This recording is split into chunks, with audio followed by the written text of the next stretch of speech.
I've had a lot of people lately ask me like, so what's your podcast about? Just in conversation. Everything. And I'm like, it is kind of about everything, but at the core where we started, it's kind of about the blended family thing. Yeah. And that's what we are. We're the two guys in a blended family scenario, and luckily we get along really well.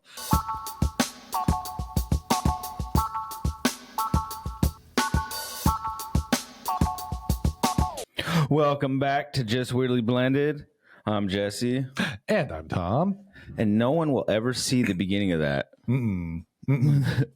So those of you who are listening, we also, do a video, YouTube. So if you guys want to check us out in person, you can just go to our YouTube page at Just Weirdly Blended. Yeah, and be sure to mash that like button. Smash it. Smash subscribe. And while you're at it, leave a comment. Yeah. And please give us a 5-star rating. It really helps. Yeah. Do they do ratings? Yeah. Spotify does. Spotify does. If you listen on anything that lets you give a rating, give us the best rating you can. It really gives us a voice in the growing market. Well, I think it helps the algorithm too. It helps our algorithm, which is a math word. It helps my algorithm, my alligatorism. Pretty much the way it works is you say you like it and other people start to see it, and then they go like, hey, other people like it, so I should like it too. If you say that we're not very good, people are going to say like, well, that's trash. I'm not going to listen. Yeah. We don't want that. We want you guys to say that we're like the best. We're the best. We got some comments recently for like, we haven't gotten a lot of comments, but we started getting some comments and was like, they're my go-to. Yeah. Where's someone's go-to? I love everything you guys have to say.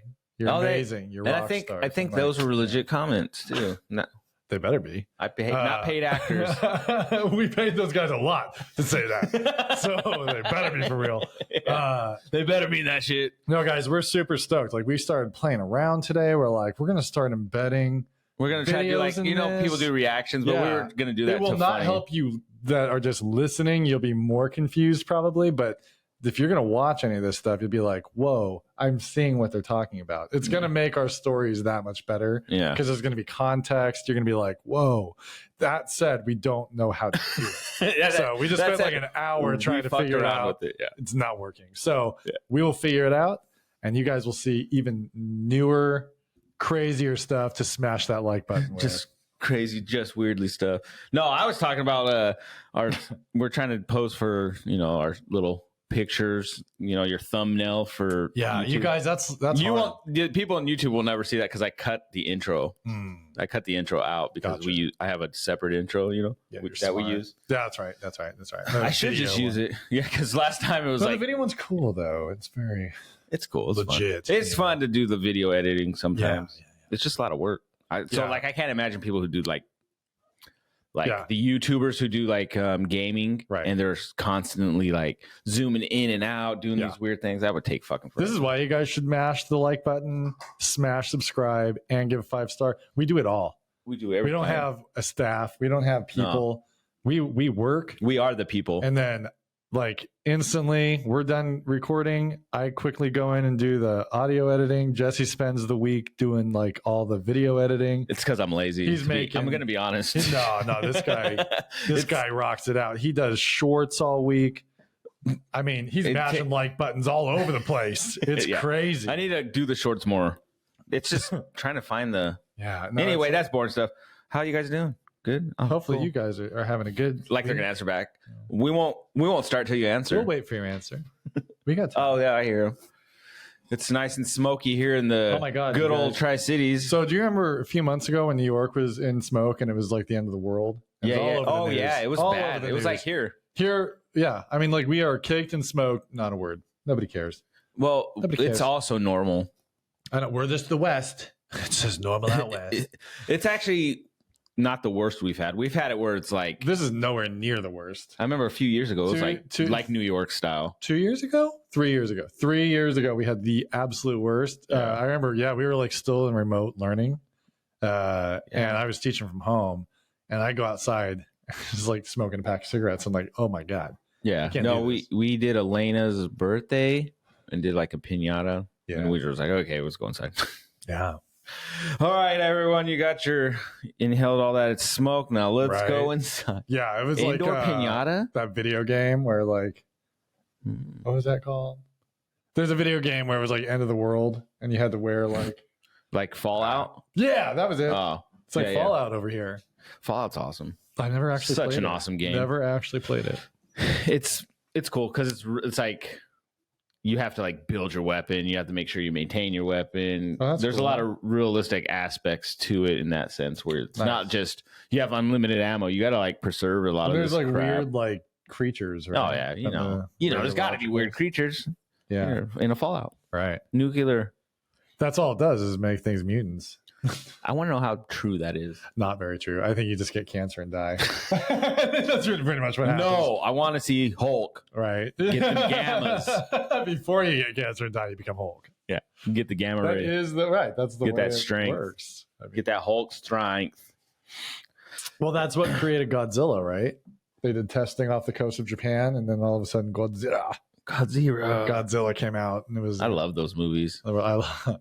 Yeah, there's something about that, man. The new ones are pretty decent. Yeah. With like I don't know if I've seen Kong the new and one. yeah, they're pretty good. No, I've seen Kong. Jack Black was in. Yeah, so there's ones after that one too. Yeah. But him and Godzilla fight each other. Jack Black and Godzilla. Yeah, Jack Black and Godzilla. That would be No, an King epic Kong. battle, yeah. King Kong versus Godzilla. Yeah, That's a good movie. it's kind of actually. like Freddy It's versus fun. Jason, right? Yeah. It's Oh, like not as on fun. that level. No. In Freddy versus space. Jason's so funny. It's so stupid. Yeah. Yeah, I don't think I ever saw that one either. Yeah, it was funny. It was funny because there's like little like Freddy, Freddy Krueger, how Yeah. he makes his little jokes. Right. He's doing that same shit. Dude, have you ever watched the original Jason movie? hmm Great. Great. What's the title of that movie? Jason. Friday the 13th. Friday the 13th. Okay. I remember watching It's it. called Jason. And do you remember the bad guy in the movie was that old lady? Oh, yeah. I was like, his mom, wasn't it? Jason. It was, it was his Jason. mom. That lady, I'm sorry. I hope that she's not with us anymore. Like she's the super worst dead. actress I have ever seen in my life. I was watching it, and the way she acted, I think I started like belly laughing. She was delivering lines. I'm like, this is really bad. Life Alert's worse. I mean, Life Alert. Oh my God. Don't even we'll get to Life Alert. I did want to bring up there's That a acting's movie so that terrible. you told us about last night. It was Yeah. originally a Lifetime movie. Lisa It's on McVeigh. Hulu. Yeah. Lisa McVeigh. No relation to Timothy No. that we are aware of. Actually, I didn't look that up. Hulu has the movie now. And it's for a Lifetime movie, it's actually not. Well, Trash. so It's when not horrible. when I watched it, I got the Lifetime vibe, but I didn't think it was an actual Lifetime movie. I The thought it was. acting was too good. I thought it was like a Hulu production kind of movie. Hulu original, like they took Lifetime, added some money to the Yeah. budget, and then produced it. That's Yeah. kind of what it felt like. Yeah. It's a good story. It's It was a very good- sad. Believe Me, I think is the title of it, right? Yeah, and a lot of yeah. the stuff in it was actually true. Yeah, it was like seriously based on a true story. I mean, Yeah. of course, I'm sure they dramatized certain things, Oh, I'm but sure of it. it was a good movie. Check it out. I would say. I Yeah, think her it was- story is Don't wild. watch it around the kids. Like for a Lifetime movie, there was some fairly graphic moments. See, that's in why it. I don't know if it was a Lifetime movie. Well, it said. I mean, it Did said it? Lifetime. Yeah. Oh, did it? Oh, I didn't yeah. look. I didn't Oh, see yeah. the beginning of it. Oh yeah. There was a part in the movie that I was waiting. I didn't say anything because I tend to look up things I do during too. movies. Yeah. So I'll be like, let's check. Right. And so I'll start looking. I don't know why I write. I don't write. I write notes, People- so I I'm know not- what I'm- to look up at the library later. Yeah. I'm writing on my hand, but I meant, it's on my phone. That's so awesome. He's an old school detective. He does. He doesn't. Yeah, believe in- I have a little thing in my pouch. Flip gets out my your pipe notepad. out. Yeah.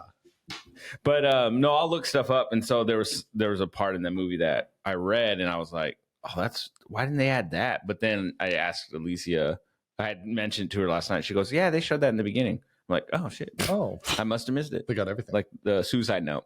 Oh yeah. Cause like in her story, she tries to kill herself. Yeah. Well, She they don't show any of that, but yeah. No, she just had a really rough life and she wanted to By the end way, it. okay. And then something rougher happens. You want to Yeah. end your life? Well, this is what's going to happen. Well, were you pissed at the end?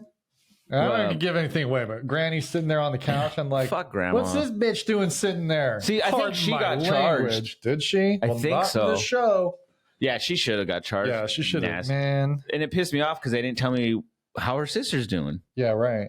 Like her poor sister was just as much as maybe not as bad, but right. like But still, she's a victim of her mom like, was the a circumstance. bitch, Her dude. mom I was like, not nice. Jesus. She's not a nice lady.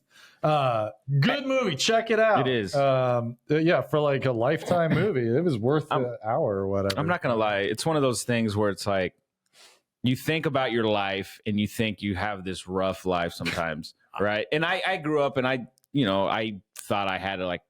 Well, you have more credibility than I do. Well, I just don't. I never looked at my life being rough, but I mean, when I look at it, some can say it was, but when I see that, I'm like, yeah, God, I would take my life over that any day. This poor kid, like I know, like to come out on top like that, like it's to really keep cool. who you are. I think like to come through horrific things, and oh yeah, because like I mean.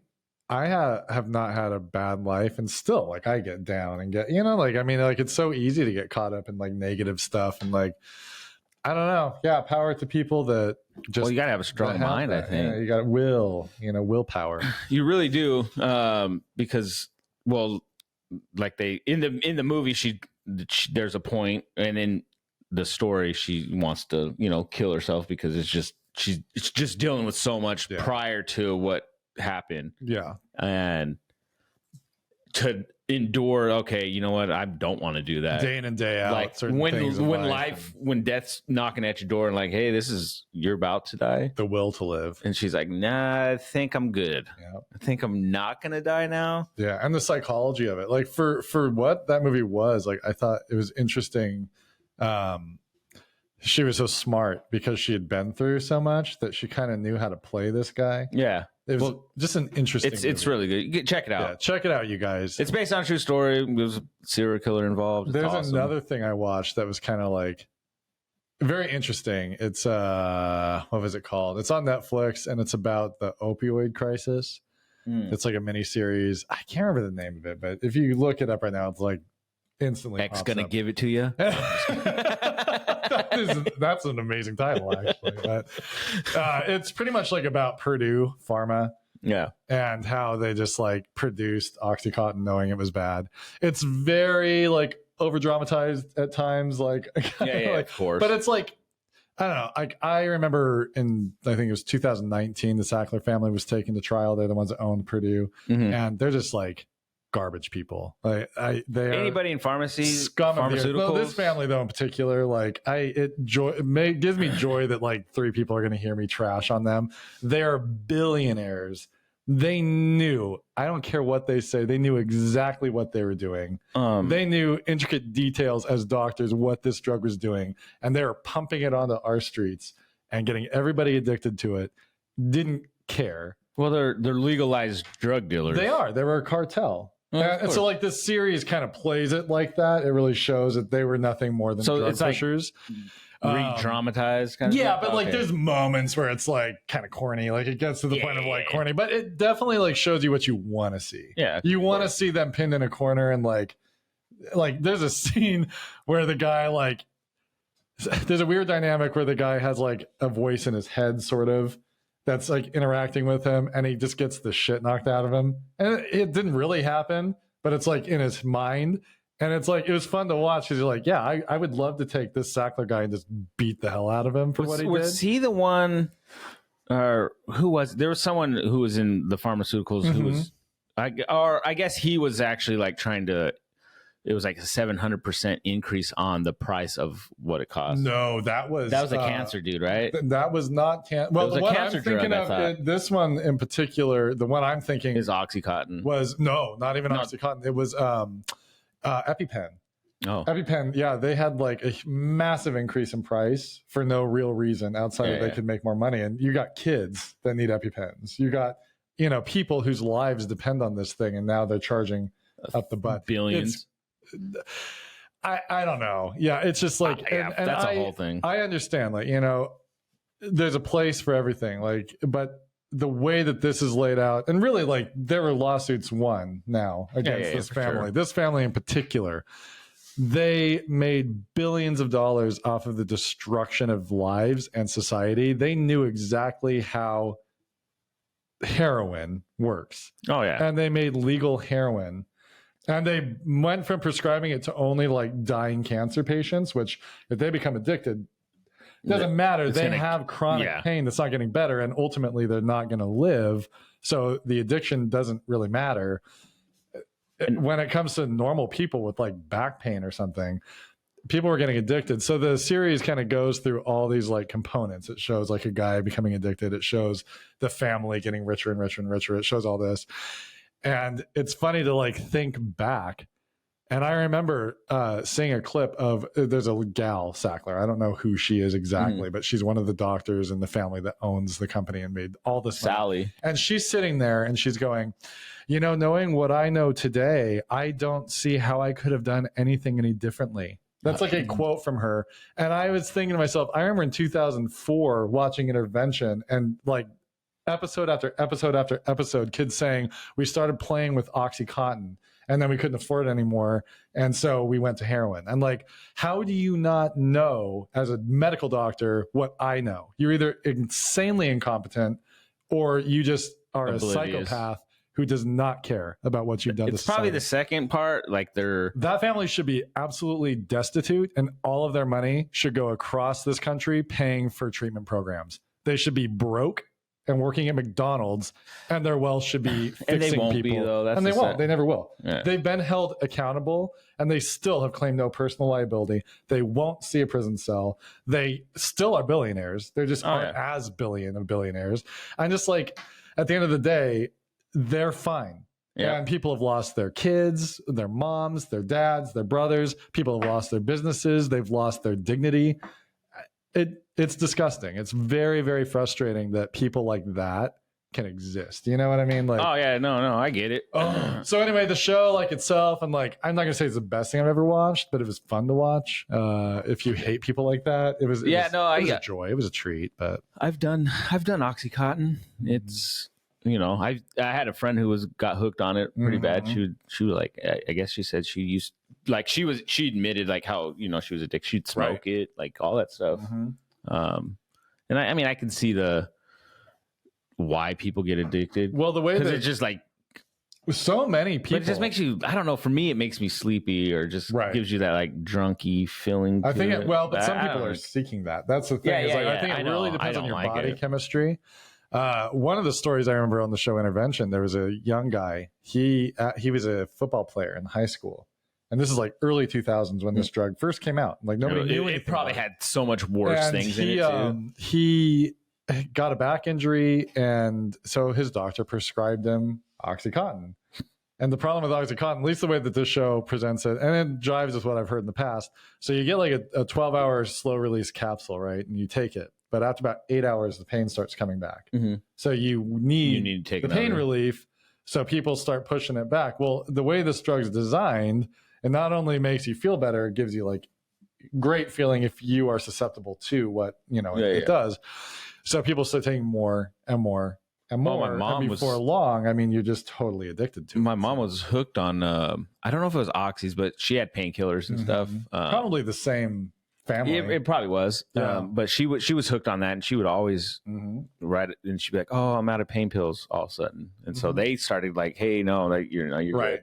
And then my sister took over and was like, "No, this is I'm gonna give you when I think you need it." Kind of thing. They're locked up and you get your pill when it's supposed to. Yeah. Now she doesn't use them, but before she did it, like it was a lot. And you've seen my mom. My mom sleeping on the couch, all slumped over all the time. I'm like, "Mom, are you here? Like, why are you here?" Right. No, I love the woman, but that's how that's sad. The sad part. Yeah. It's, some people, like the people that really just biochemically are reactive to that, seek it. I mean, you see people that are opioid addicts, and it's like it's a nightmare of a life. No, it is. I could see how you get addicted to that stuff. I've dabbled in my share of like drugs. I'm not heroin or anything, but like I've dabbled in some stuff, so I can see how people get addicted to certain things because obviously there's feelings behind it where you're like, I kind of like how it felt, right? Well, I think it felt really one thing good. about opioids, I think a lot of people that get on those, it's like they're seeking to just crash out on life. They're kind of running from things, and it's like, but then there's a whole chemical side of it. Well, yeah, because they start taking that, but then they're taking something else, and then all of a Right. sudden they OD. Well, and like you said too, like we've talked in the past, opioids, they get you constipated. So then you got to take medication for the constipation. It does all these other things to you. So if like you're legitimately taking an opioid, which they used to prescribe for any kind of pain, it's now gotten kind of back to like for very strict reasons you get opioids. Otherwise it's over the counter stuff. Well, but like, I hope like doctors are better about like they not are just, now because the liability. Back in the day, the doctors were like, "You're like, yeah, my back hurts. Here you go." Yep. I got anxiety pills. And I think I've probably said it before, but I had this like pain in my chest I'd get every now and then. I didn't know what it was. I thought I was like getting a heart attack or something. and that's kind of how I was saying, like, I don't know what a fucking heart attack feels like, but I'm telling the doctor that, and he prescribes me Xanax, and I'm like, okay, but that's not, I want to know what it really is. I don't think it's that, but maybe I'm gassy. Right. I just got a little Well, just take 3 or 4 of these. You'll be fine. So I tried it, and obviously I did not like the way I felt on it. And I don't know how that's supposed to work. Right. It made me sleepy, and I was like, I can't do this. Like, I wanted to take a nap during the day, like at work. Right. It's like, see, and that's what I like. Like I'm on no anti-anxiety because I'm all screwed up like half the people in the world. But it's called venlafaxine, and I take a relatively small dose. Yeah, it seems to work really well for me, and it's not one where you feel out of your head at all. Like nothing changes in the way that I feel. It's just, it kind of takes the mental edge off in the sense of I don't overthink things so much, and I don't get caught in the cycle of thinking. Yeah, so that's my issues. I don't like, which is funny because like I don't know that I would not be an addictive person, because like when I was drinking more, like I liked feeling buzzed and stuff like that. I love it, but like it feels good. I'm certainly did not like it, but I don't know, the idea, like any kind of drug really, like I've done my small share of marijuana. I've done a handful of times of marijuana. Never particularly liked it anytime I've tried it. Yeah. And anything else, like I've never had an interest or like a need to try it. Like I have a buddy that like he kind of has to try things out for himself, and it's fine. He's luckily never gotten hooked on anything. Yeah. But I'm like, I don't have that. I don't have that like curiosity towards it.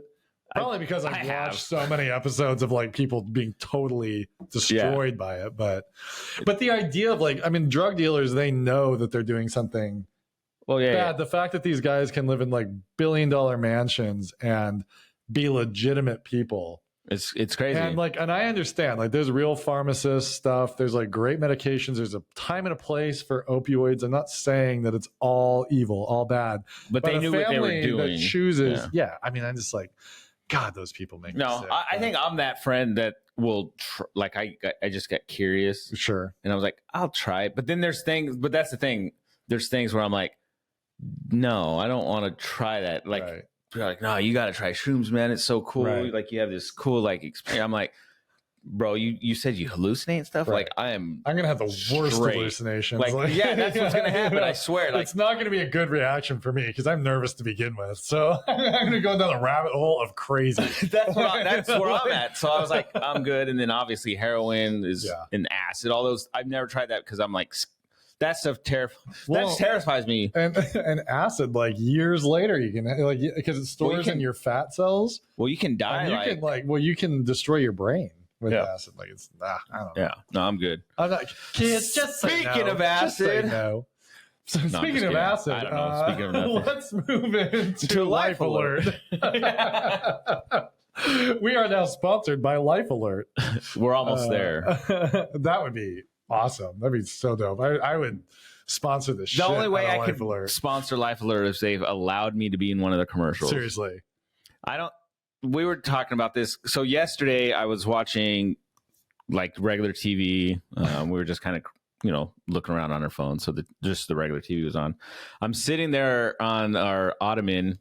I think we're getting ready to leave actually. And, I hear this like Life Alert commercial, and the music that's playing is very like orchestra style, and it's just very big and very dramatic. It's so dramatic. I'm like, and I'm at this moment, I'm like looking down, and I'm like, what the fuck is playing? And I look up because I hear the famous "I've fallen and I can't get up." Yes, and I was like, Oh my God. I started laughing and then I started recording it on my phone because I was going to show Tom. Well, I always feel But so you can't bad. hear the It's music. like, I love old people. They're the best. And I don't laugh at They them. But suck as something actors. about these commercials, like, help, I've fallen and I can't get up. It's the way they say it every time. I'm like, oh. The lady no. that falls in the shower kind of cracks me up. Sorry, I'm so sorry. It's not funny at all. So funny. I love old people. I love old people, but it's golly, fucking like, hilarious. Yeah, I mean, The like, commercial is so funny. and the way there's one commercial where the old lady's supposed to have fallen down the stairs, and they make it so dramatic. Which is like in reality, if She would have died. if an old person really fell downstairs, it'd be so awful. So I'm not laughing about the reality of it, but they just show this like still shot of this lady just laying at the bottom of the stairs, and every time I see it, I just can't help it. It's Now, so, when she's like, laying, she's one leg all- way up. Yeah, she's like all over the place, sprawled out. And like, Bro. it's not funny. Lifeless not helping But her. no, she's like, she can't even hit the button. She's just gone. She's dead. But like, That's why that one's not there. No, like, And then the guy goes to Oh. rescuing him. we'll be right there, ma'am. And they all are booking it to the truck. Yeah, it looks like Baywatch. Yeah, Slow yeah. motion to the truck. Woo, like the light's already going and they're not even in the truck yet. And like, oh. Reality, I'm pressing life alert that they're probably taking hours. Like, So my grandma had a security They're probably system on her quick, I'm house. guessing. It was like one of those like automatic call things. And for whatever reason, like she had a sensor that went bad. And so the alarm went off like 2 times in a week. oh, And my brother was visiting her at the time. And the cops came to the door, and you know, she's older. She's pretty slow at that point. Yeah. So it took her a few minutes to get to the door. And she opens the door, and they're like, is everything okay here? And she goes, oh yeah, like it's just Yeah. the alarm went off. And they like wanted her to verify that nobody was like forcing her to say this or whatever. And she's like, yeah, whatever. And they go like, well, if it happens again, we're gonna have to break your hip. the cops told her And that? she like laughed. My brother was like, told me about it. I was like, yeah, I was like, it's kind of weird. And she thought it was really funny, I guess. But like, The cops told her yeah, the that. cops were like, yeah, well, if it happens again, we're gonna have to break your hip.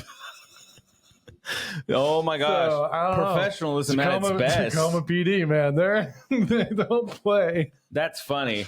Yeah, no, You know, they were just kidding with That it. actually brings up with something kind of Sure. to this, like the professional side of things, like, you know, joking around like that. Yeah. And her laughing and, you know, taking it. Because Right. I just had an incident at work where something obviously not as funny happened.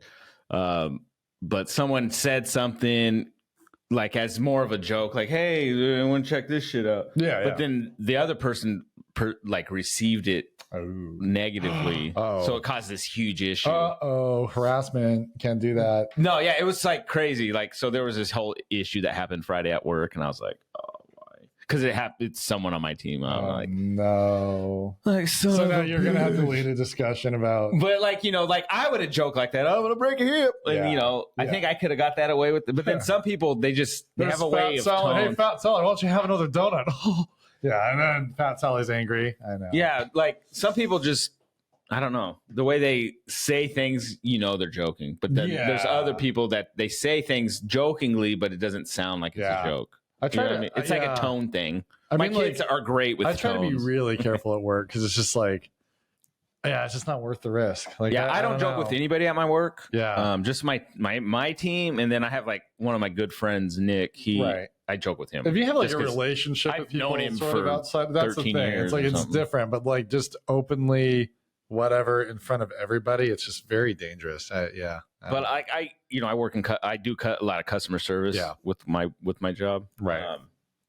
And so I'm good at like I can joke with people. Yeah. I don't know. I get a good read. I can read people. I think I found like not my talent, but I'm good at reading people. Yeah. So I know if I can joke with someone. Sure. I don't know how to explain it, but I just know if I can joke with someone or Yeah. not. Sure. You know, I get just a feel, and I'm like, I'm just going to be quiet around you. Well, one thing that's kind of nice about teaching is you can avoid a lot of it because 90%, 99% of your time is in front of just kids. Like you're just doing knock knock jokes and booger jokes. Knock knock. Who's there? Your teacher. Start learning. That's a great joke. It's so funny. They laugh. This part's not funny. They never laugh. But no, first graders are great. They think everything's fun, and well, I mean most of them. Yeah. Anyway, they're fun, but like.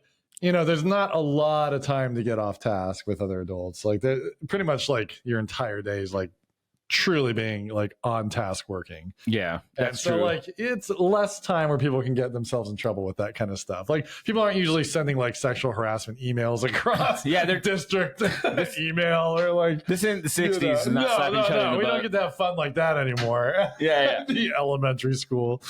See, that's how I pictured.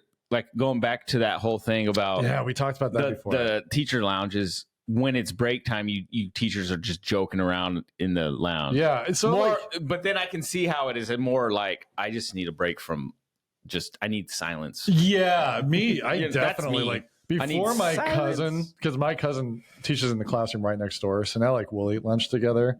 But like before that, I would just close all my doors and wouldn't talk to anybody for that time because like.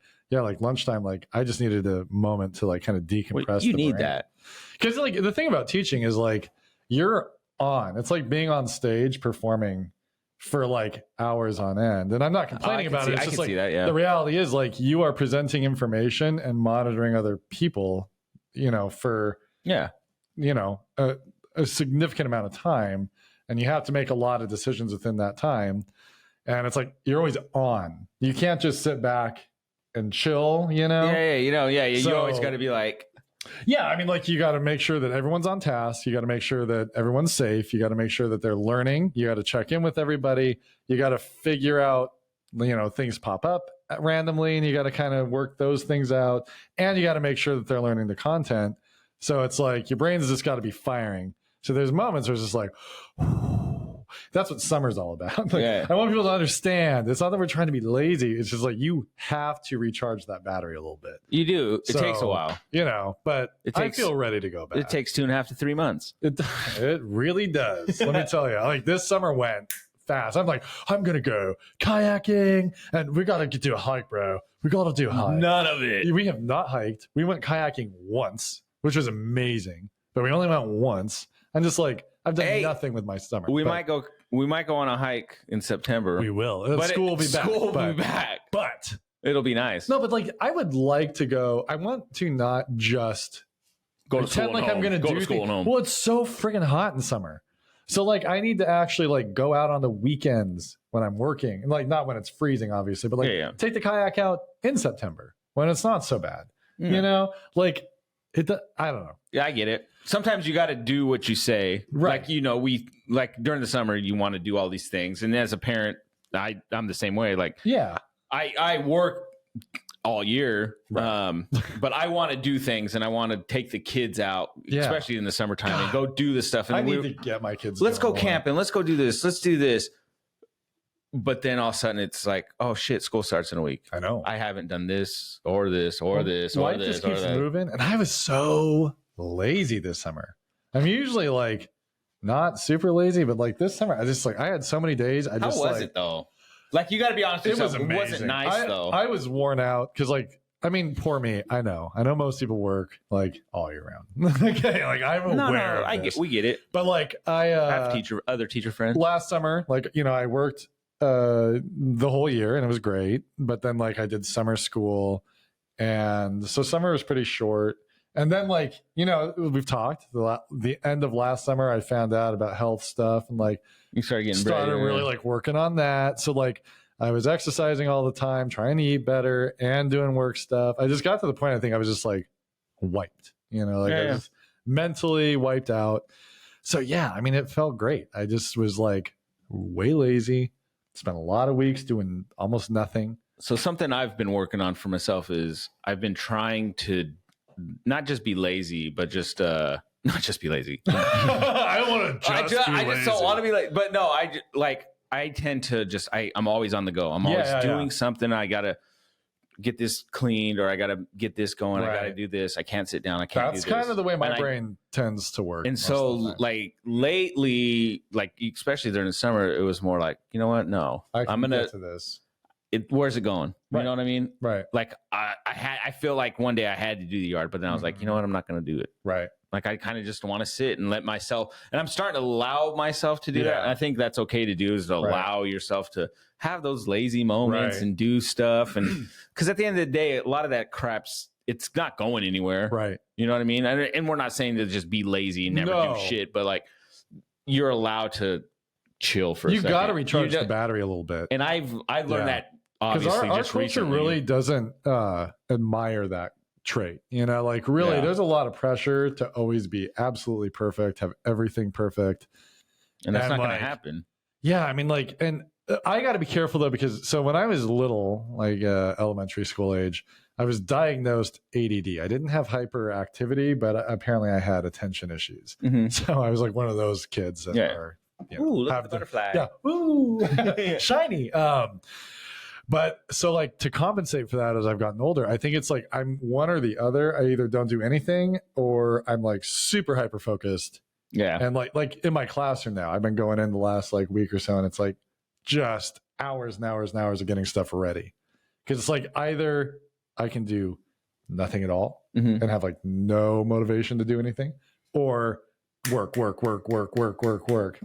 So I'm still working on getting that like finding nice that fine mix line of balance. But generally speaking, I think in general though, that's hard to do for most people, is to find that fine balance. Right. I mean, you got people who can do it, but like for me, I'm the same way too. Is like I could be super focused and being like, okay, I'm doing this, and you know, this is what I'm going to do all the time, and then all of a sudden it's like, I'm going to go back to doing this. Right. But I guess it is that whole routine thing we talk about a lot of times, you know. Yeah. That routine it's a new routine you got to build. Definitely. Because like, yeah, I mean, it's so rough because like, oh man, like over the last probably week and a half, I haven't worked out at all.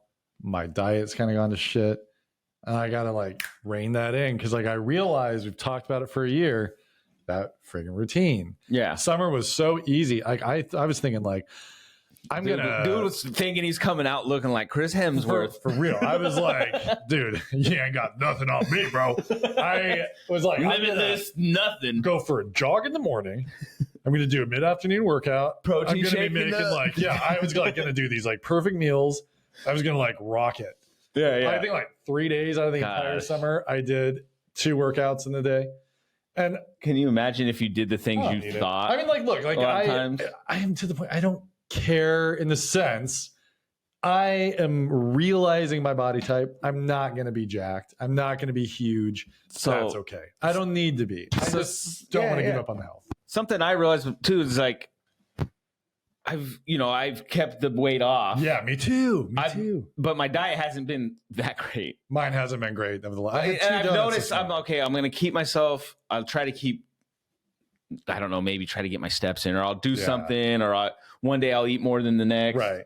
And I've been maintaining my weight pretty well, but I still eat like shit. Well, I find myself eating like shit, which I need to cut that out. But it's like you just, because over time, like that, it starts getting worse. I know my body now. I can hold at least 2 burgers before noon. No, I know. Like I've been definitely eating more sugary things. Like we went to a movie one day, had the pop and popcorn. Like, but it's like, whereas I've done, like I'll have one cheat thing and then that's kind of gone to hell over the last week. But at the same time, I'm not in that mentality of just letting it go. Because last time we golfed, it's been a while, but we did golf a while ago. Yeah, 6 years. But like lifting weights and running, I used to be tired by the end of a round of golf, and like my shots would go to hell because my arms would be like worn out. Last time I went, I felt like I got better as it went on, and like I never felt like my arms were tired. Like I don't have acid reflux anymore. I don't have sleep apnea anymore, which I'm pretty sure I had. Same. It's just like there's so much that's changed in a positive way that I'm like, even though it's been shit for like a week and a half, I'm like, I know why I don't want to just let that go. Yeah. And it's like, and I think that's the big thing with, lifestyle change versus a diet or exercise. Like, don't let it define you. Don't let it become who you are. For sure. But put that in context of like your goals, what you want in life. Because there's nothing worse than like a day where like I have one more beer than I should have, or I ate a little too much sugar, and the next day you just like feel gross, and you're like, why? And when you wake up and you like you have energy and you feel like good, you just feel just like not like ecstatic. It's not like you're like, whoa, like let's a dopamine go. rush, but you're just like your body feels good. You feel like healthy. Like there's a lot to be said for you're that. a little more alert. You don't feel as groggy and you just, in the morning. Yeah, like you just don't feel like your stomach's on edge. You know, you're gonna crap out water. Like I don't know. Yeah, it's So no, that's true though. Yeah, I mean that whole lifestyle change. It's different than just dieting. Right. Doing this because this is now what you're doing. Yeah. It's not like I'm just doing it for this short time. Yeah. I'm actually adopting this and I'm going to do this. And that's what I've been, for me, that's what it was. I'm not eating as much as I used to, but there are days where I'll eat a little more than I should. Right. Like yesterday was that day. I ate a lot of crap. Yep. But the thing I find myself doing that I'm trying to reel back in is I'm a late night snacker. Mm-hmm. And so it'll be like 11:30. Alicia's asleep. Right. No one's awake. It's quiet. And I'm like, not tired. So I'll get up real quick and I'll walk to the kitchen. And I'm like, oh, there's some gummies here. I'll eat them. Oh, I've done this. I think this is something I did because I was a kid and I didn't have like snacks. Yeah. So I get bread and I'll smash it and then I eat it. Oh, dude, I used to do that. I do that all the time. White bread, the pure just nothing, crap white nothing bread, on it. Yeah. Smash it down so it's like doughy again. I used to do that. I still do that. Yeah, mash it in a little ball. Like, why? Yeah, I don't know, but yeah, there's like a different texture to it. It is. I still do that to this day. I feel you, bro. I got you. I totally get it. It's you so can't good. leave the crust in that shit though. You got to get rid of the crust. Oh, I eat it. Everything. You do the crust too? I do the crust. Wow. I don't leave. I like crust. I don't mind crust. No, I do too. But like when you mash it into the doughy thing, I don't know. Yeah. I think the crust stays usually, unless I eat it. No. And I gotta say, like I'm doing better. Like I don't tend to go for like the crackery stuff, the chips. Like I'll do that sometimes, but like but dairy. It's so easy to go for dairy because like a slice of cheese is super easy to grab. And it's not horrible. Don't get me wrong. Like dairy is a great source of protein and all that, but like it's good to have like it's got a lot of cholesterol and stuff like that. And it's like it's such a go-to for me. Yeah, I think I need to start figuring out other ways to. So my go-tos it just depends. Yeah, because like if there's bananas, I like bananas are good. I'll eat a banana. Like there was a week there I was eating like 2 bananas. Mm-hmm. When I'd eat one in the morning usually, and then like I got snacky at like midnight or something. I'm like, just eat a banana. Yeah. No one's watching. Just have that banana. Just have it. Deep throat bananas. And looking around. Come here, you. Slap it on my lips a little bit. Slap your cheek. This guy gets real funky with bananas. Yeah, my wife caught me 3 times. What are you doing again? 2 at a time. This guy, man. He loves his bananas. I can have my nanner. He loves his bananas. I can handle the nanner. Oh my god. But no, like I'll try to switch to that, like trying to have like that if it's there. Yeah. But there's certain foods that it's really like if it's gummies or if there's not crackers. I'm not really into. Like I like crackers. Yeah. Okay. Like I'll eat like Ritz or something, but pretzels. That's another go. Right. If there's pretzels, I'm like. Right. Just so parched too afterwards. That's where the beer comes in. Well, see, I'm not. So I think that's been helping. This guy's still beerless, still alcohol, beerless in the city. Speaking of that, switching gears here. So last Friday we did our podcast in the morning. Yeah. Tom had some people coming over, his cousin and stuff from the east side or the west side. Yep. And then at night. For me, my wife had these tickets to this, like, it was at a winery, this Terra Blanca winery. Beautiful place, by the way. Mm-hmm. But I think it's a fundraiser or something. They're trying to raise like, it was like 60 grand. So there's like silent auctions there. And, yes. and her work had, I think it was 3 tickets. So it was her friend, Natalia, and her friend Brandy, which I know Brandy. I know them both.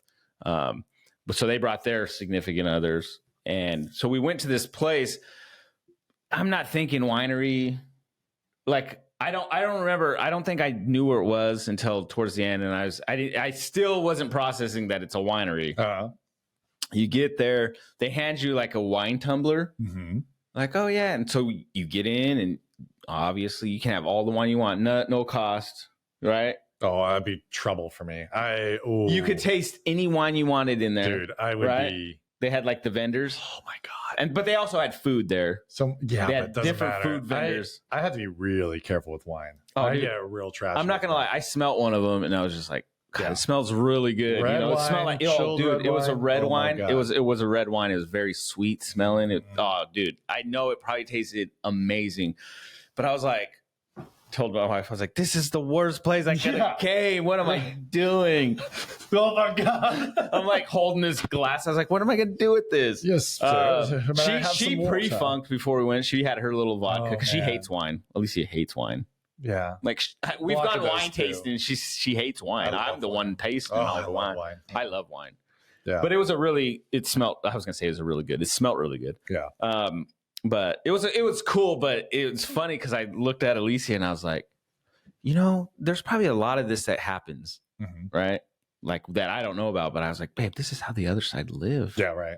Like rich mother effers just constantly going. They're like, we need 40. We're 15,000 short, and then all of a sudden somehow we're back like. The fundraiser went up to 6,000 for free because then you're like, these silent auctions, they're giving away. There's some cool stuff. Yeah, sure. Some of it.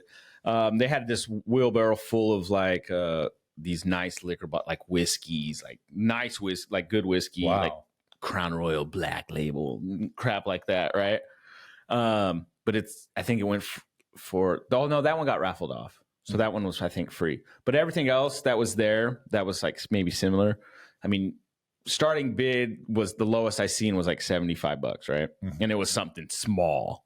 It's like this mouse, right? $75, right? But like these bids are already soaked up, and like things are going for thousands of dollars, and I'm like, there's no way I'll ever come back. Like it was cool. The environment was actually really cool. But the food was there was this. I wish I could remember the name of this wings place, but it's a local place here in the Tri-Cities. They're actually based out of Richland by Jokers. The wings were so fucking good. I went there. I told the lady, I go, we're allowed to come back? She's like, yeah. I was like, okay, I'll probably be back. And I came back like, I want to say 4 times. Yeah. And then towards the end of the night when the food people are closing up their stuff, the guy's like, sent his daughter to our table where we're standing and just kind of talking and stuff, and they slide the wings on the table. No, this is for you. Oh, it was like a basket of like 10 plus wings. Dude, that's cool. Yeah, I was like, oh, thanks. I went over there and thanked them and stuff. But it was cool to be sober. Yeah, and not like I wanted to drink the wine, but at the same time, like I think I'm so used to it now that it wasn't like I was tempted to drink the wine. I was never a moment where I was like, fuck it. Right. Because I'm like, no, I'm almost at a year. God damn it. I know. So seriously. I drank water out of that tumbler. Nice. I put That's water good, in there. though. Like, me and Alicia.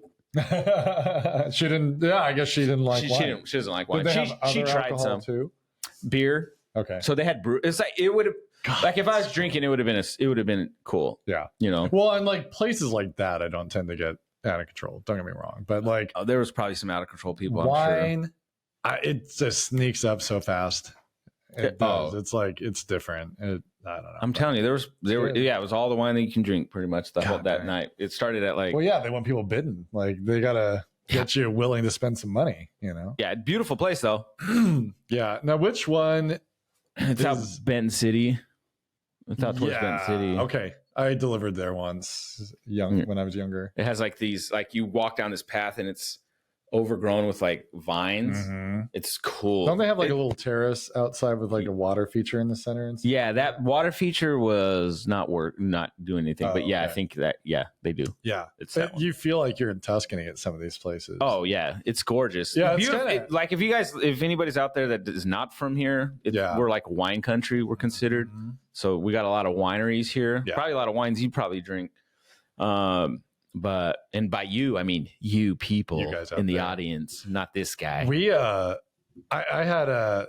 lived with my aunt years ago for like a few months, and she had a German foreign exchange student, and I brought her over here. She wanted to see this side of the state, and we got over here, and she's like, "This is awesome." I'm like, "Really?" Because we were over in like the Tacoma area.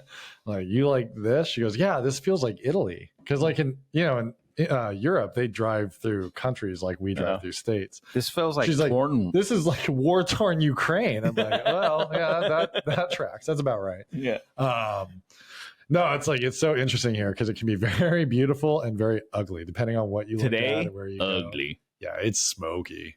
But So it is a smoky. very beautiful. So I went to yeah. golf. Mhm.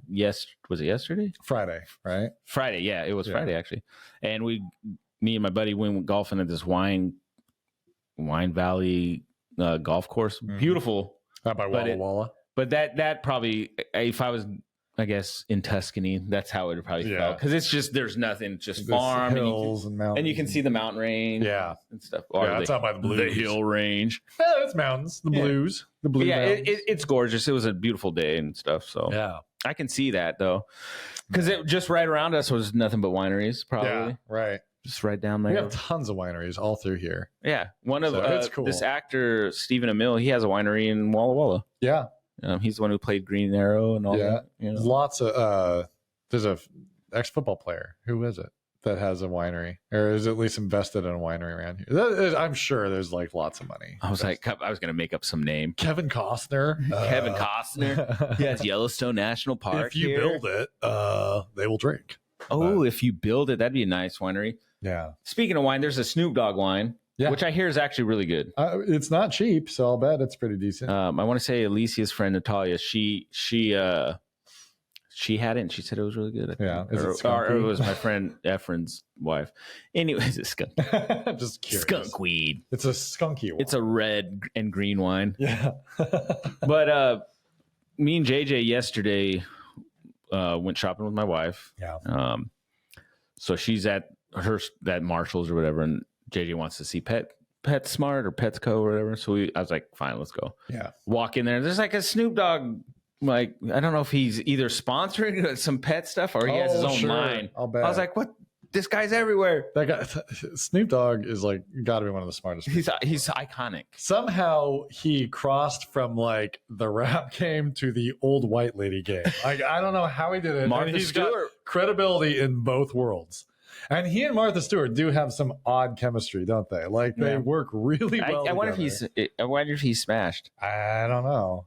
I would have. I mean, if I had the opportunity when I was like, Snoop Dogg and not married. I with Martha. I had a friend. I'm not. I think I've said this before. I had a friend who loved Martha Stewart. I am not into her. I don't know. Not me either. But like, yeah, who's like, but do you see the rack on her? I'm like, on who? You said Martha Stewart, like the cooking lady? He's like, yeah. I was like, I gotta be honest. I don't know. I never looked. Thing is that what this was like years ago when she was like early 2000s. Oh yeah, she was huge back then. That was before the prison stint. Yeah, it was before the prison thing. Yeah, she looked That's good why on the she cover. got street cred. That's probably like Sports where the crossover was allowed to happen. She's like, I've been to prison. He's like, okay, all right, I got you, girl. Yeah. She goes, and I smoked some reef. I smoked that reefer. I smoked that cabbage. The devil's lettuce. That's such a funny one. The devil's I have lettuce. never heard that before, man. Yeah, it's the devil's lettuce.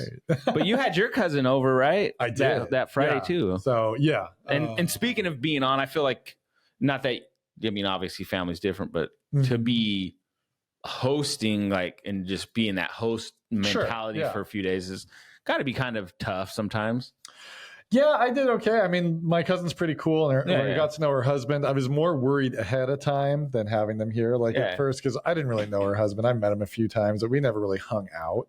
So I always have that anxiety, like, is everything going to jive? Like, are we going to get along? Are you going to vibe well? Jive. Yeah. I don't know if jive is a word anymore, but like jive turkey. But so he was really cool. Like, we had a good time, and we're kind of lucky. We've got this little house out here that they were able to stay out here. So like in the late evenings, like it's not like we were packed together all the time. Like they got their That's space, how I pictured it, to be honest. Yeah, I mean, it worked really well, and they were fun, and we had a good time. Like, we were in the pool all the time, so that was nice. And yeah, it was cool. a good time. But I didn't get a chance to meet him. Yeah, but that'd have been sweet.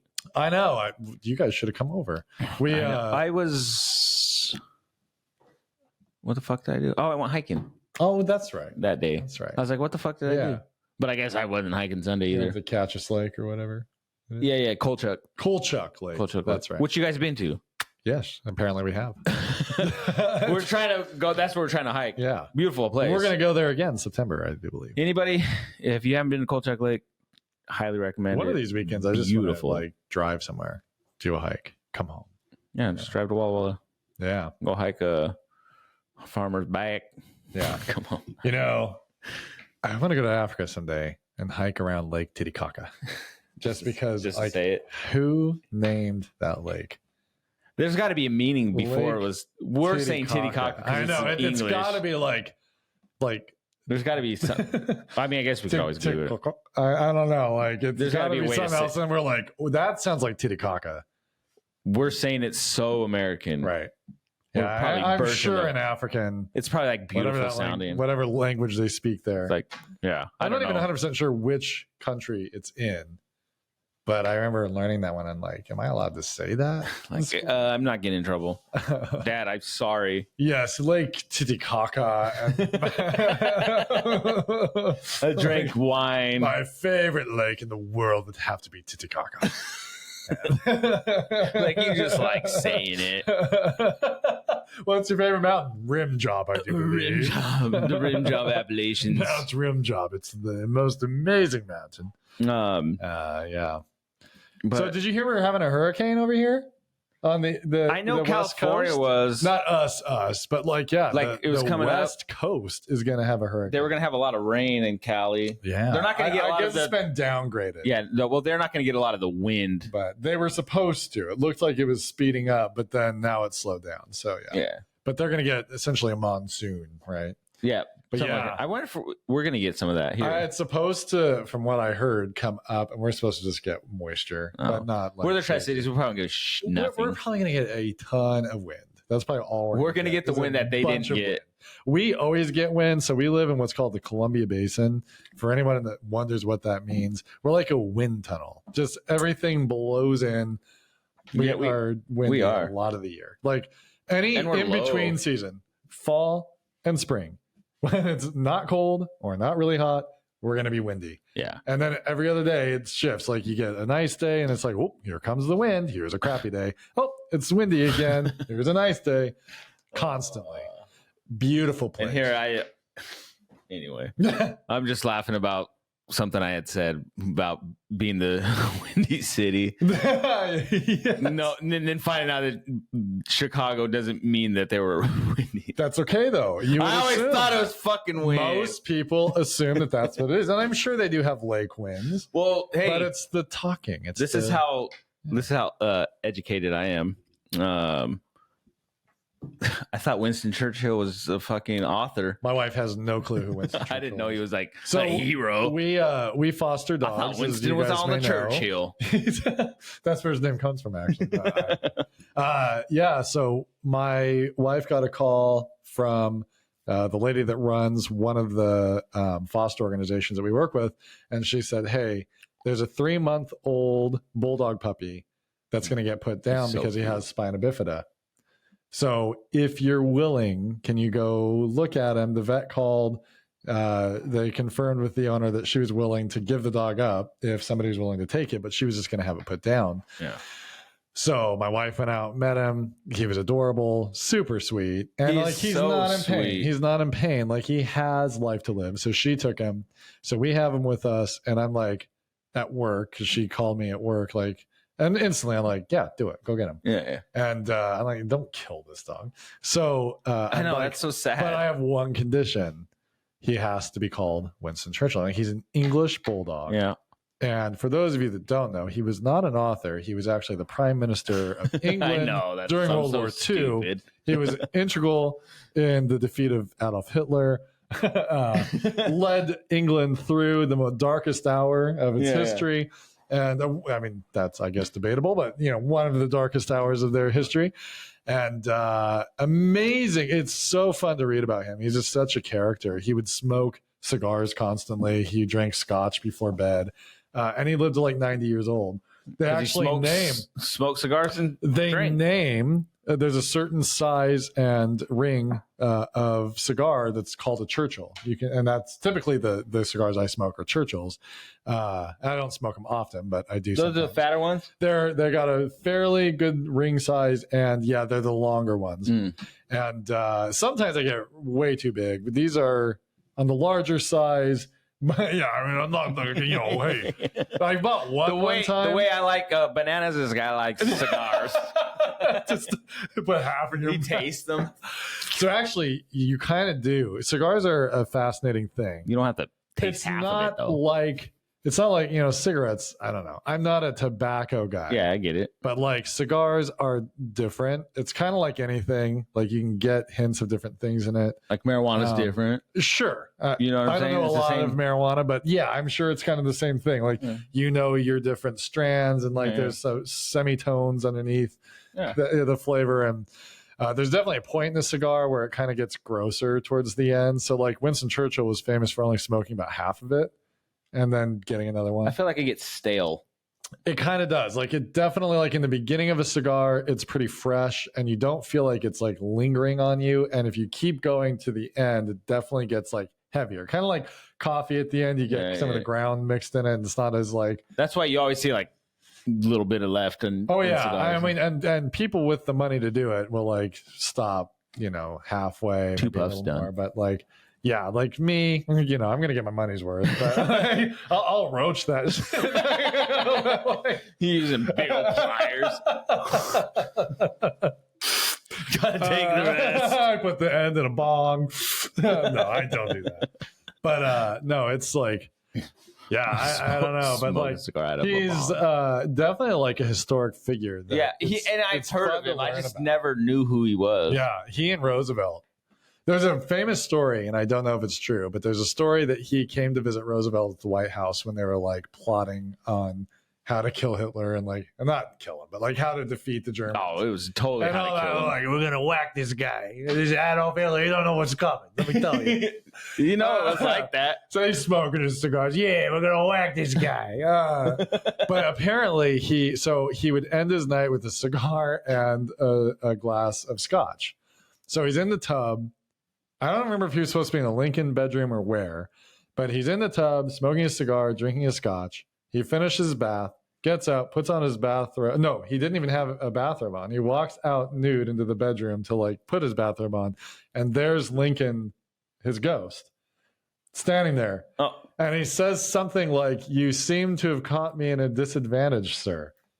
And then Lincoln disappeared. That's a story. That's crazy. And I don't remember where I heard it, but I'm like, I love that story. I don't even care if it is fake. I love it. I don't know. He's naked, standing there, and you got Lincoln in his top hat and like that's stuff. all you got. I was just like, a small package, I see. It must be winter. Yeah.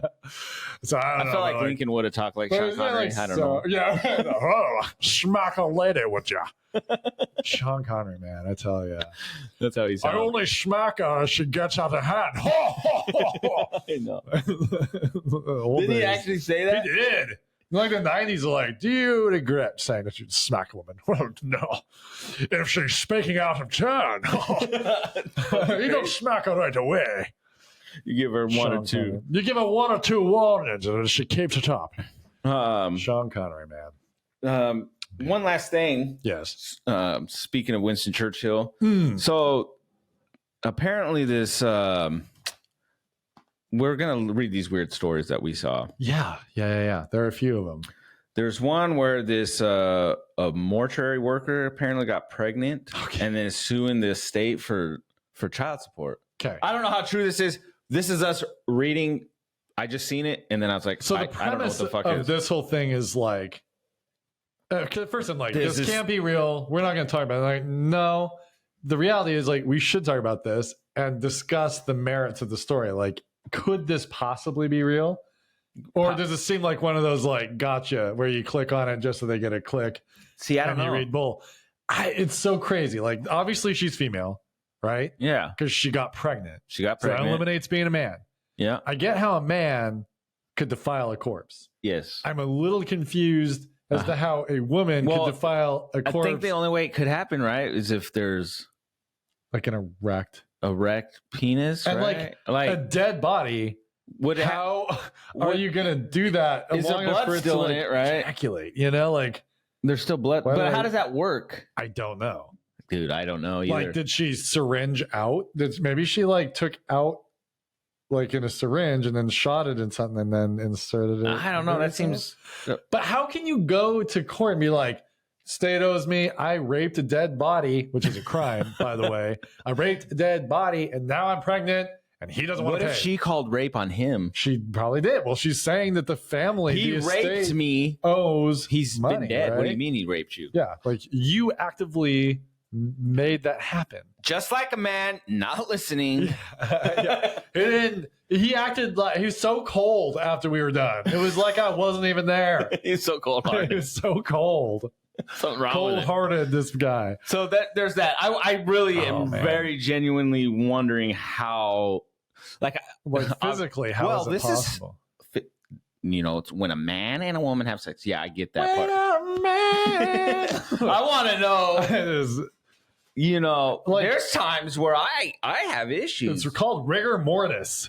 Like, I don't get rigor mortis. I need more often to get that, I guess. I'm having rigor mortis issues. How do I get that rigor mortis problem?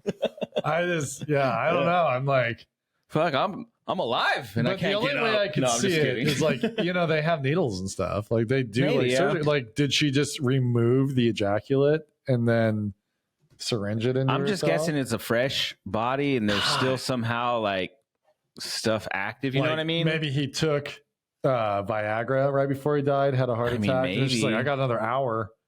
Let's rock and roll, buddy. He has a monster hog. I kind of want to try. But like, how would he ejaculate? He's dead.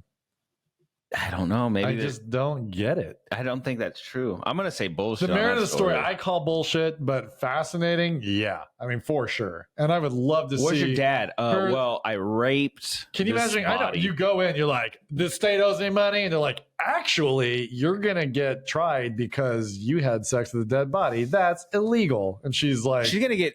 Not only is that illegal, but she raped him. Yeah. He didn't get consent. For the first time in history, a woman accused of rape. And here's where it turns. The body was dead. And then it turns out he goes to prison because he's a raper or something. John Jacob Jingleheimer Schmidt was arraigned today on rape charges. He has been deceased for the past week. When asked about it, his spokesman said he's cold. He had nothing to say. He pleads the fifth. Oh my God. And then another story. The police say they had him dead to rights. Dead to rights, yeah. That's great. Another story I saw was apparently he was a husband of 23 years, family.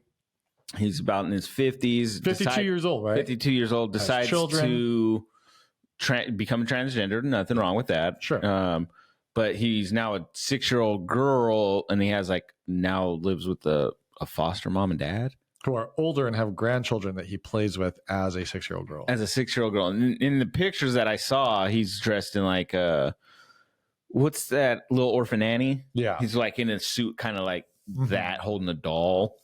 Let me tell you, I feel like that story's for reals because there's a podcast I listen to called Other People's Lives that have delved into stuff like that. Right. And so I could see that happening, but I don't know if I'd allow my grandkids to play with him. And I don't mean that to be rude, but I just, I don't know. At risk of sounding, I don't want to get canceled for anything, but I do want to have a real discussion, about it and ask some questions. I completely understand transgender ism. I don't know what you call it, but like I completely buy into biologically the idea that someone's brain could not match their body. Yeah. And I get do that. because I get in that. science it happens. People are born with both genders, right? Yeah. Like that happens in science. Like that's a thing. So to me, it's completely normal and believable that there can be people who biochemically do not match what their body is. Yeah. My question is it the same thing when someone mentally identifies, like in this case, Like a 6-year-old. I'm not just a 52-year-old woman, but I'm a 6-year-old girl. Like there's got to be. See, I don't feel like that's transgenderism. I feel like that's a whole transageism, more like a psychological issue, right? Like that's almost like a dysmorphia type thing where it's like there's something deep rooted in the psyche that this person's kind of hurting, and there's something else that they're going for. I don't know. I think in one of the episodes I'd listened to in that podcast, and I don't remember if it's in that or if they're whoever they were talking to had brought something up like that, but there was like a not trans age, but where they think they're young, but it's more role play, right? Right. See, that's so it's not like a everyday thing. It's so more like a fantasy, right? Yeah. So this one, which is to me wild to fantasize like you're like anyway. But I've seen the same thing where there's people that wear diapers. But when it's like that, when you're like actively trying to be like this 6-year-old, and I do wonder if there's something traumatic that happened in that person's life where it's like they're just trying to live their life over something in a way. You know what I mean? Right. Like, and how long are you going to be this 6-year-old for a year? Or are you going to be this is you forever? Yeah. I mean, and I don't because you're escaping reality. I feel like that's a lot of it. That's like what you're I feel. Escaping your reality. Transgenderism is someone trying to sync their brain and their body up. Yeah. Right. I get that. And that I don't feel is, I mean, I know there's plenty out there that disagree. That's fine. But to me, that's within the normal realm of human psyche, of the normal parameters of our nature, and some of the, I don't know what you call it, some of the happenings within natural human whatever. Yeah. This part of it, it does feel different. The means behind it feel motivated by something else. And I don't mean that to judge. I mean, you're an adult. You can do whatever you want for you as long as you're not hurting somebody. But I don't see that as the same thing. I feel like people would take that story and use it to discount all transgenderism. Yeah, see, I think they would use, and I think that's where it's it's just all freaks. It's all this, it's all that. I don't see those at all related. No, not at all. This guy feels there's something else in the mind. There's something else, that he's trying to address by, and maybe even in some cases, it's the shock value of it. Like without realizing it, maybe there's a point of this is so culturally unacceptable that there's something out of that being a thing that, I don't know, but I would certainly not let my grandchildren play with someone like that. This is still a 52-year-old man. Yeah. And if his psyche is allowing him to pretend that he's a 6-year-old girl, I don't know. I would not trust that. I was going to say there's a lot of trust there. But if you are an adult who wants that relationship with a 52-year-old man where you can pretend like he's your 6-year-old daughter, you also have something going. So that was my next question. Could you be like, if absolutely not. A 55-year-old guy comes to you like, yo, I'm 10. I kind of just want to hang out with you. Right. Can you adopt me? I'll play with your kids for a little bit, Right. Well, the thing that gets me is like I don't think I could do that. And I don't mean to be rude, but it's just like not my preference. Attracted more to spending time with kids, right? Yeah. Like those, depending on what you're a predator of, but right. Yeah. But I mean, like, I don't know. There's so many questions around. Hard pass. Yeah, I would never have somebody. I would never pretend to be a 52-year-old man's dad. I think personally, there should be some help involved for that person. I would agree in this case. If you're like, if you identify as a woman, that's totally fine. Sure, that's totally normal. But to think you're like a little kid, that's right. I don't know the mind of that person. It would be interesting to see. But there's something to help this person work through. And I mean, at the end of the day, if you're not hurting somebody and it makes you happy and you feel whole, hey, go for it. I don't know, but it just seems different to me than. And I've seen like there's people who like where it's more of a fantasy. They actually have like a king size plus crib. Yeah, right. It's a crib, but it's a bed, but that's crazy. Right. Which would be kind of sick though. to have a big ass crib bed. It'd be kind of dope. Would it though? You'd have to climb in and out of it all the No, time. I'd have it fucking fall down. Rugrat style, you flip it, you roll out. Would you just play the I can Rugrats just cuff music? my wife to the fucking. Well, you got a point there. A lot of games you can play. I suppose. Yeah. You know, I could. I don't know the crib thing. A lot of tie-off spots This is where the masochism comes. would be fun. Yeah. Maybe not. I don't know. Anyway, Yeah, it's interesting. but that story, I don't know. I believe it. I believe it more than the lady getting pregnant by a dead corpse. Me too. I don't know Me why. too. Absolutely. Like that one has 80% credibility because like there are some freaky situations out there. And then this one had pictures and stuff too. yeah. The one with the kid, Right. or where he thinks he's a kid. Right. That one. The pregnant lady, they just pulled stock imagery of something. I don't think they showed They anything. didn't. The last story I have is that salmon shark in the salmon river in Idaho. in Idaho. And it was a legit story. It was in the Like I seen Idaho. it yesterday. Yeah, I was just like scrolling through my phone before we started. Like, is there anything in the news? And that one popped up, and I'm like, this can't be real. It was real. Yeah. It was validated by Idaho. the Idaho Review or something. Idaho Wildlife and Review. Yeah, they're like wildlife and whatever group. They're like, yes, we did find this corpse of this salmon shark, which it looks like it's a fairly small shark, kind of a great white looking body. Yeah, it looked small to me. It was itty bitty. Yeah, it wasn't real Like a big. keyboard. I'm saying like 2, maybe 3 feet at its largest. To me, it looked like this big. Yeah, it wasn't real big. But apparently they do eat salmon. But here's the kicker. Yes, the story was real, but you read in a little deeper, and they suspect somebody caught it somewhere and left it on the shore as a joke. So Which is kind of fucked up. Poor little fish. poor Like, little why are you guy. going to catch He's him an just itty to... bitty shark? And yeah, they just murdered him. He's like, bro, I was just trying to eat some salmon Dude. that was coming in the ocean. I was having a I don't know. nice Do salmon get in the meal. oceon? Oh yeah, Right? yeah. That's Salmon where they swim out in the ocean Yeah. and they come back to spawn. How And they're- Dude, catching a salmon, because it's coming up salmon season. yeah. And you can fish over here in Prosser, I guess, Yeah. for it. I just wonder how strong those mother effers are. They're strong and they're big, man. They're probably the size of that shark when they're full grown. Yeah. So that story was not true, but it so- was well, true. It was true to a point. But yeah, but like it wasn't because I'm thinking like, oh crap, sharks in our rivers. Bull shark, I can see. So bull sharks can live in fresh water, but they can't for a long period of time. They have to return to the ocean. Until So you'll find them, but they adopt to it, that's right. adapt to it. I don't know if you know this, but in the deep Adopt. trenches of our rivers, there lives a giant shark Named sturgeon. named the sturgeon. Dude, there was a dead sturgeon. They're For the those of you that biggest. haven't looked at a They're sturgeon, prehistoric. this is probably a 9-foot sturgeon, and that's by no means as big as they can get. They can get up to like I think 13 feet or something. These things are crazy looking fish. This one was dead down by an RV park by the river, close to town. My parents go out there frequently, Yeah. so we brought the kids out to just like hang out with them. And there's this little like walking trail that goes down by the boat docks and all this under this bridge.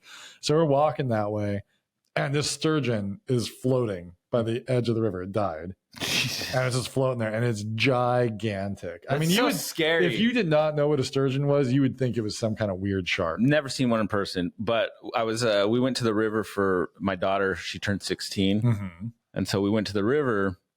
And Leo, our oldest, he came down, Mhm. and so we're swimming, and he's like, "Sturgeon," you Just know, joking. like, yeah. I'm like, "What would you do? Would you be scared?" He goes, "I go, would you be scared?" He goes, "Hell yeah, I'd be scared. That's a fucking dinosaur." They're huge. Yeah. Well, because they are like, I guess They are prehistoric. Yeah. They're old fish. Yeah. And they are heavy, man. Like I went fishing for them one time. My dad had a friend. So my dad and him, they were sturgeon fishing a lot. And it was when Yeah. I was in college. So I came back for like a weekend and went out with them. So it was down under a dam because they like that particular area quite Mhm. a bit. So we were sturgeon fishing there. And I got one, and like you pull them up from the bottom because they're bottom feeders, that's and they're just dead weight. You get them up, and then it was catch and release. Like most of the year, you can't keep them, and when you can't keep Yeah. them, they can't be too big, they can't be too small. because you want to keep like I forget. I think it's 6 foot Probably or more about is there. like too. you got to like throw them. Yep, but too little, you can't keep either. Yeah. There's very specific Yeah, rules, and in this case, it was all catch and release. You could catch them, but you couldn't keep them. Which I think I would So do. I didn't want to keep it anyway. But man, I tell you, like you put them back in the water and they just drop straight down. Like if you somehow got tangled in that line, they would just pull you right down to the bottom. They just sink. They're the craziest fish. And you got to do that thing where you drop it down and then you reel it in and then pull them up and then reel it in and pull them up. And it takes a while and you got to use quite a line. They're just heavy. They're just dead weight. I wonder what kind of line it would look like. It's thick. Like, I mean, looking like a cable and shit. It's like this. No, it wasn't that thick, but like it was thick for a fishing line. And the fishing poles are thicker. Yeah, well, when we went to the beach house, like I said, there was a fishing pole there that was like, this guy was it was huge. It was like deep sea. Yeah, because he was a fisherman, and those things are nuts. They have the had chair. a Chinook on the wall. Oh, really? That salmon I was telling you about was like 60 pounds. Dude. Yeah, it's nuts. But I just was picturing like trying to catch a salmon and how hard that'd be because how strong you're swimming up a river. Right. You gotta be strong as hell. Yeah. I can't do that. I know, right? I'm not a fish. But we were like always saying, like, what did they do before the dams and the fish ladders and stuff? Like, you know, they used to have like waterfalls on rivers, like, and cool somehow they like swam up the waterfalls, or did they flip flop on land around the waterfall? No, I feel like they probably walked out, just walked, and then they walked up, did a little hiking, and then they came back up. Oh, they would have to swim up a waterfall, right? Or did they go up and then when the first waterfall, they just found a tributary? Because they would end up in these like little mountain streams. That's true. Like I don't know. And then they spawn in the streams wherever they were born. That's where they go. I'm back straight googling that later because nuts. I can't wrap my head around that one. Right, it's crazy.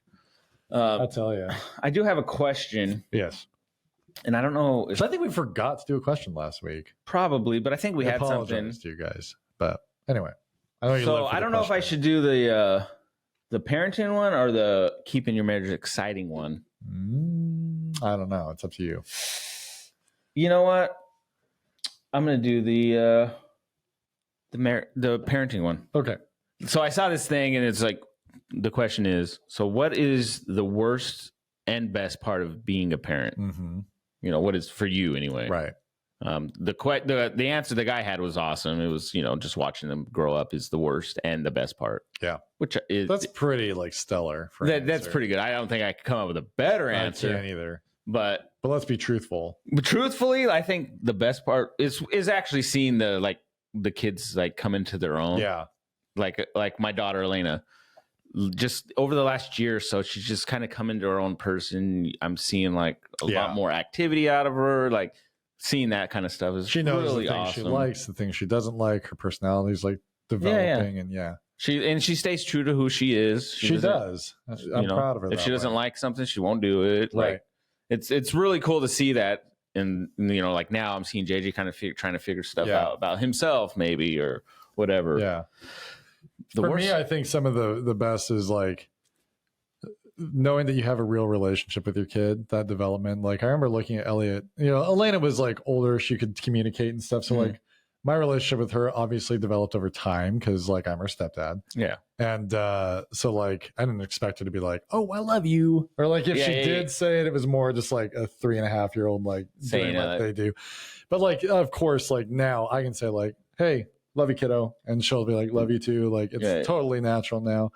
And with like Elliot specifically being a baby, because he's the only kid I've had from being a baby, right? Yeah. I remember like they can't talk and they're just laying there and you're like, looking like, I love you, little buddy. Yeah. You stupid little baby. I love you. Like, you know, but like it takes a long time for them to be able to verbalize that back and for them to really be able to give you anything. Yeah. And over time, developing that relationship with your kid where it's like, you know that there's a bond, you know that there's like a deepness to your relationship. That's a really cool aspect of parenting.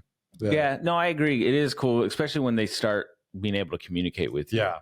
And, you know, I can remember a time JJ just being like, and to this day, he wants a teacup chihuahua.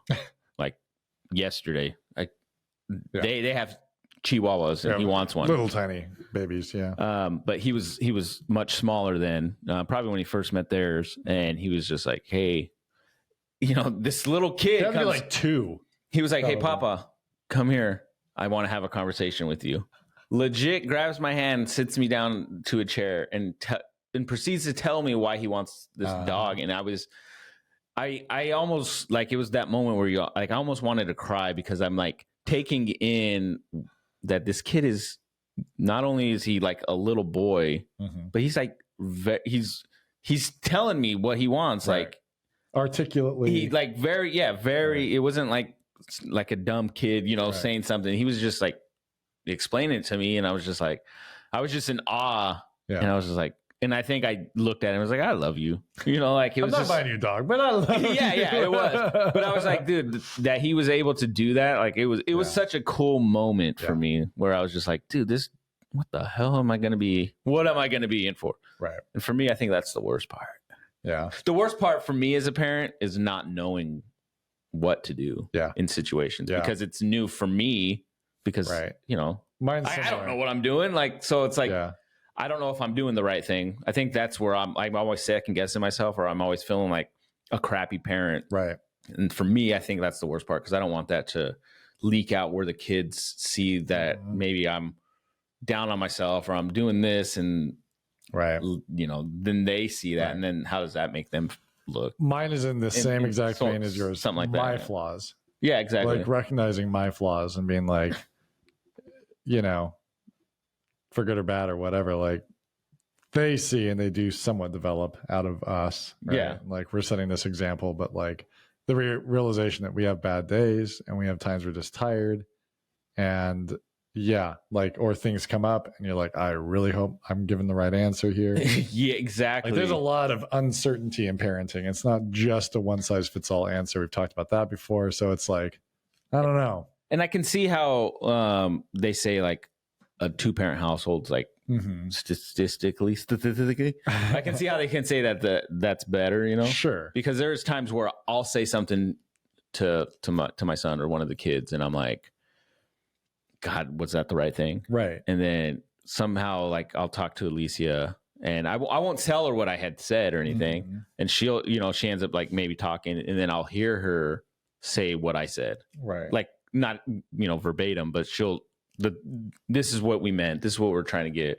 Right. And I'm like, okay, if the wife says it, I think I'm okay. Yeah. That's where my validation comes from. The woman said it. Okay. Because that's I don't know. Moms, they just have this special ability, I think, sometimes. Depends. There are some, like, I mean, there's some shit moms, but like, but generally speaking, moms just have this way. Right. And I think that's why kids go to moms when they're sick, or they want mommy, because moms have this way of comforting them, making them feel the maternal thing. Yeah. I don't know. Yeah, no, it's interesting. Like, I don't know. I'm glad I have kids. And the crazy thing though is like, I don't think you'll ever really know yourself completely unless you have kids. Yeah. Because I think about the things I didn't care about before I had, like, we were just talking yesterday, like I grew up with like RVing and camping and stuff, but as a teenager, I didn't really care for it. Yeah. Didn't really find that again until after we had kids. And I feel kind of bad because like Blanca's not into that stuff at all. And now like it matters a lot to me. But it didn't when I met her.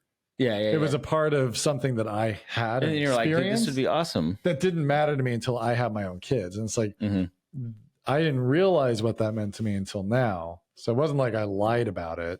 It's just, I didn't know it. Yeah, exactly. Yeah, it wasn't like present to me at the time. You're like, damn, I actually kind of like this stuff. Yeah. And like, I felt like a real need, especially like when Elliot was little, that was like on a selfish point. That was I'm going to be honest, that was a hard part of parenting. At the young stage where like it was sitting in a chair a lot, holding him. Because Blanca and I have talked about this before. Like at that point, when he was first born, we worked opposite shifts. And like one of us was always kind of alone with the baby. That was hard. That would be tough. When I really started like feeling this like need to get out there and explore something outside of this living room. And a better dad, because I have a cousin that did this, would have strapped the kid to my chest and hit the world. I didn't do that. I should have. I get what you're saying though, because for me, I'm looking at it like, for me, like I work from home, that there's times where I just want out. Yeah. And a good dad would take the kids with you, Right. and we'd go out, and I would still be out of the house because that's what I Right. want. But I'm like, I want to be just me, Right. and so No, sometimes. so I get what you're saying. Yeah. You know, like where it's like you feel selfish, like right.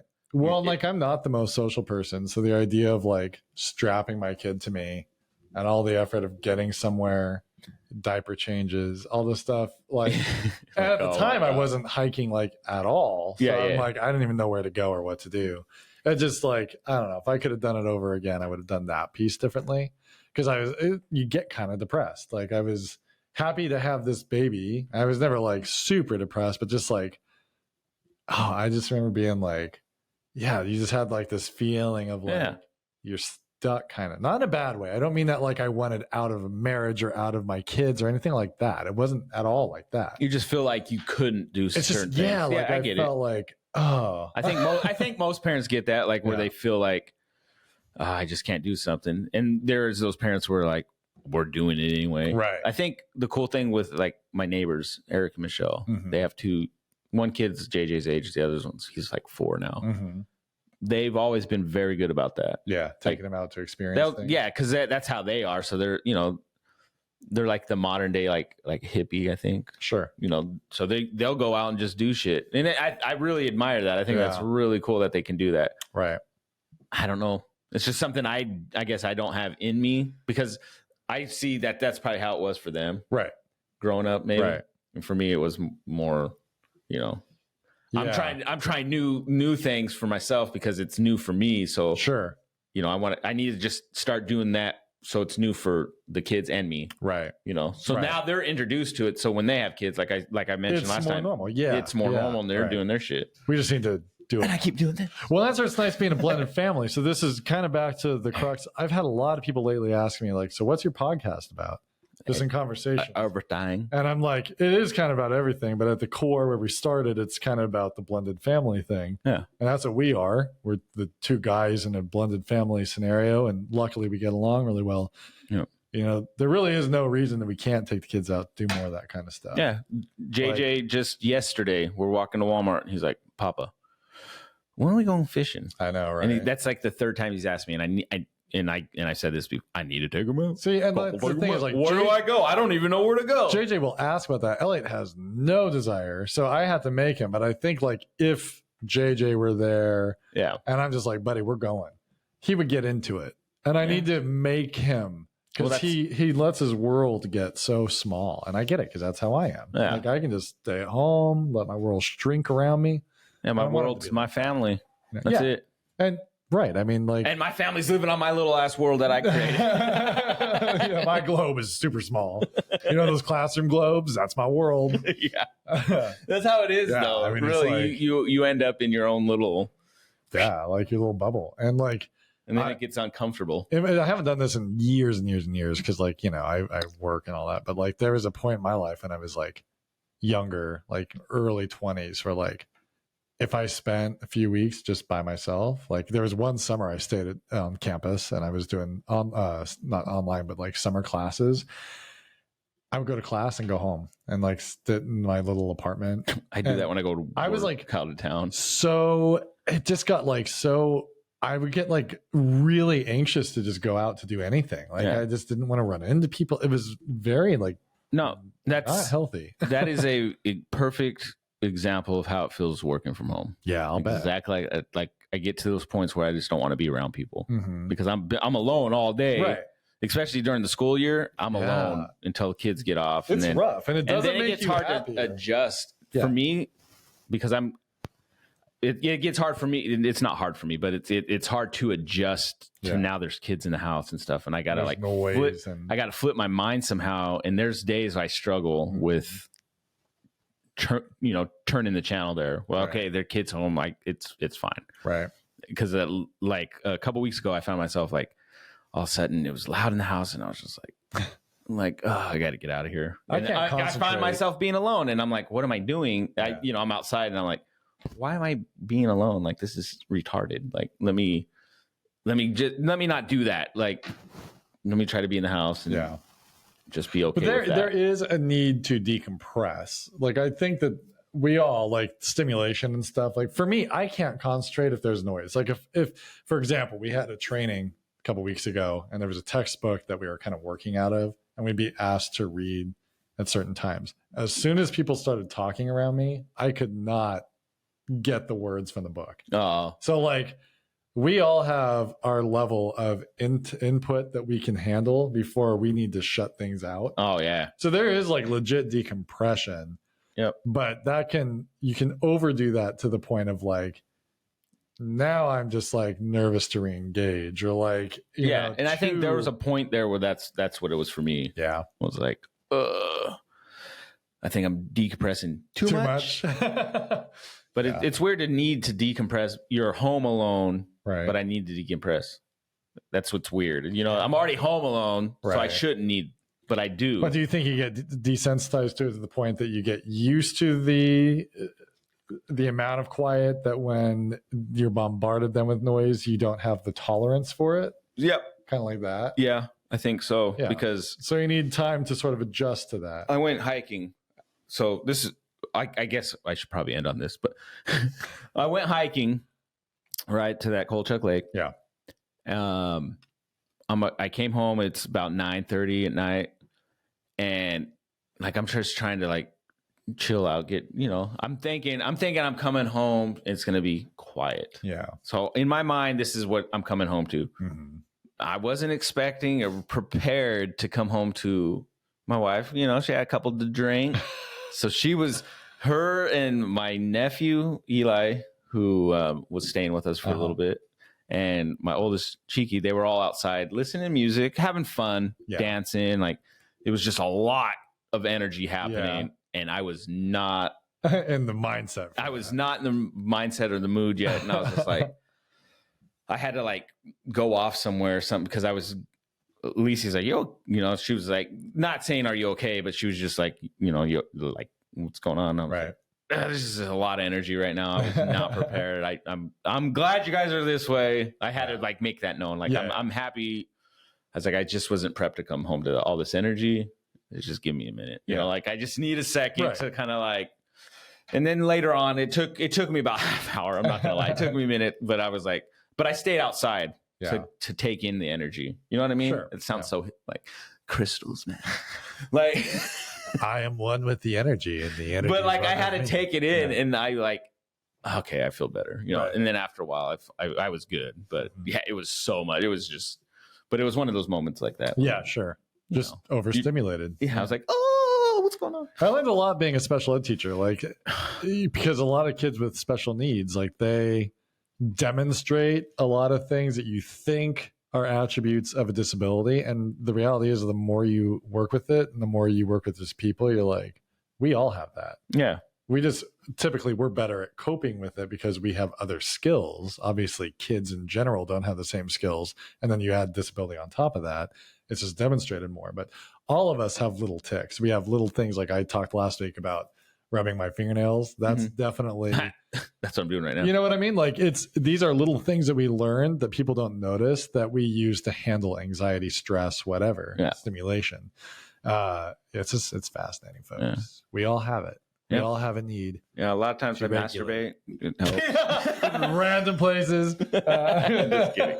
There are people that do that. Yikes. Yeah. That's not good. And on that. And on masturbation, you guys have a fantastic week. If you feel the need to do that in public, get some help. And I don't know, guys. As we said at the top, smash that like button. Smash and subscribe. Smash subscribe. Give us 5-star rating. And smoke signals or something. Smoke signal out how much you love us. Wow. Thank you guys for listening. It's been a joy for the last almost 2 years. We're almost to our 100th episode. We're That's crazy. 8 episodes away. I'm gonna start doing this, by the way. Dude, I was watching another podcast they did. They just laid on a couch. They flat out just helped. I can't do that. I feel uncomfortable. Like if we get to the point we can afford it, we're gonna buy a special couch. I'm just gonna hold it on my stomach like this. We both like easily could. Anyway, have a good one. Anyway, you guys take care. We love you. Bye. Bye.